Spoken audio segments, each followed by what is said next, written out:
Bonjour, aujourd'hui on va décortiquer un projet qui est devenu un monstre de la finance décentralisée, Hyperliquid. On commence direct avec cette phrase parce qu'elle dit tout. Voir un acteur décentralisé, un DEX, venir jouer dans la cour des grands, des plateformes centralisées à ce niveau-là, c'était littéralement du jamais vu. C'est ça l'exploit d'Hyperliquid et on va voir ensemble comment ils ont fait. Si tu veux avoir accès à la note que j'ai donnée à ce token dans mon rapport d'analyse, check la description. Alors, la question est posée. Comment une petite équipe, partie de rien, sans gros investisseurs, a pu construire une machine pareille aussi vite? C'est le mystère qu'on va tenter de percer. Pour bien comprendre, il faut se remettre dans le contexte. On est en 2022 et l'empire FTX s'effondre. C'est un séisme. Le marché est en panique, la confiance est brisée. Les traders cherchent une issue de secours, un endroit transparent mais qui ne rame pas. Il y avait un vide immense à combler. Et c'est pile à ce moment-là que Hyperliquid débarque avec une promesse ultra alléchante, avoir le beurre et l'argent du beurre. C'est-à-dire la sécurité, la transparence de la DeFi, mais avec la vitesse et la réactivité d'une plateforme centralisée classique. Ok, mais comment? C'est quoi leur secret, leur sauce magique? Eh bien, tout part de la technologie. C'est la première pièce du puzzle et c'est la plus importante. Et la clé, c'est qu'ils n'ont pas bricolé une solution sur une blockchain existante. Non, ils ont construit leur propre autoroute. Une blockchain L1 pensée pour une seule chose, le trading, et rien d'autre. Et le résultat, il est juste hallucinant. 200 000 ordres par seconde. Chaque clic est validé en moins d'une seconde. Et le truc qui change tout pour les utilisateurs, zéro frais de gaz. C'est fluide, c'est instantané. Et cet avantage, il n'est pas théorique. Quand on compare à un poids lourd comme DYDX, on voit qu'Hyperliquid est simplement plus rapide. Une seconde de différence, ça peut paraître peu, mais dans le monde du trading, c'est une éternité. C'est un avantage absolument décisif. Alors comment ils font pour être aussi rapides tout en restant ouverts? Grâce à cette architecture hyper maligne. Pensez-y comme ça. Il y a d'un côté Hypercore, le moteur de Formule 1, ultra optimisé pour la course, pour le trading, et de l'autre Hyper EVM, une couche plus flexible qui permet à tout un écosystème de se greffer autour sans jamais freiner le moteur. Mais la meilleure technologie du monde ne sert à rien s'il n'y a personne pour l'utiliser. Et c'est là qu'on arrive au deuxième pilier de leur succès, une approche économique radicalement différente, incarnée par leur jeton, le hype. Il suffit de regarder ce graphique, 70%.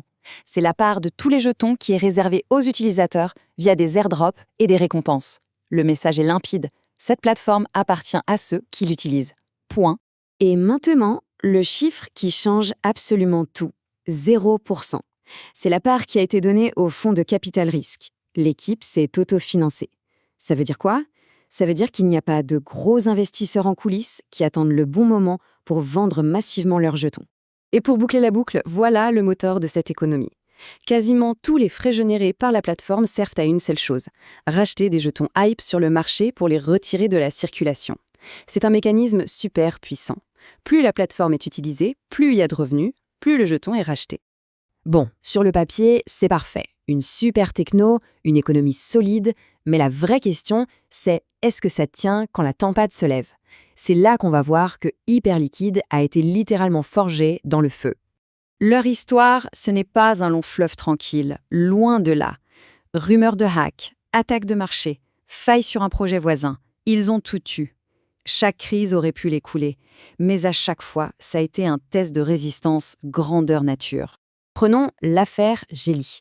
L'attaque est révélée et c'est la panique. En quelques heures, 140 millions de dollars sont retirés de la plateforme, un exode de capitaux qui aurait pu être fatal pour n'importe qui.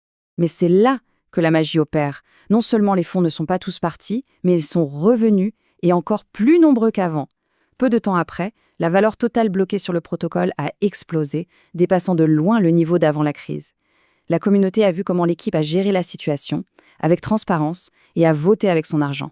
La confiance était plus forte que jamais. Bon, après avoir survécu à l'épreuve du feu, quel est le résultat aujourd'hui? Terminons cette analyse par les chiffres bruts qui parlent d'eux-mêmes et montrent la domination d'Hyperliquid. Ce tableau, il est sans appel. Que ce soit en volume journalier, en positions ouvertes ou en nombre d'utilisateurs actifs, Hyperliquid n'est juste pas dans la même ligue que ses concurrents directs. L'écart est abyssal. Et cette domination, elle se voit dans les revenus. Avec 670 millions de dollars de revenus annualisés, Hyperliquid n'est pas juste un leader, c'est le protocole le plus rentable de toute la finance décentralisée, loin, très loin, devant des géants comme Lido. Et pour finir, Quelques chiffres pour qu'on se rende bien compte de l'échelle. Un volume cumulé qui dépasse les 200-300 milliards de dollars. Une part de marché de 70% sur son secteur. C'est une domination quasi totale, atteinte en un temps record. Alors, pour conclure, la vraie question, ce n'est peut-être pas comment ont-ils fait, mais plutôt est-ce qu'Hyperliquid a juste créé une excellente plateforme de trading ou est-ce qu'ils ont carrément écrit le mode d'emploi pour la finance de demain?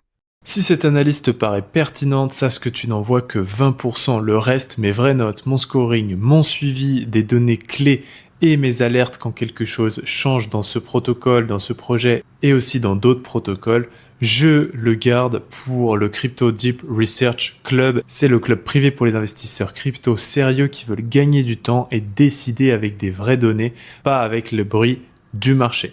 Si tu veux accéder à mes notes et mon dashboard complet et avoir les alertes clés, le lien est dans la description.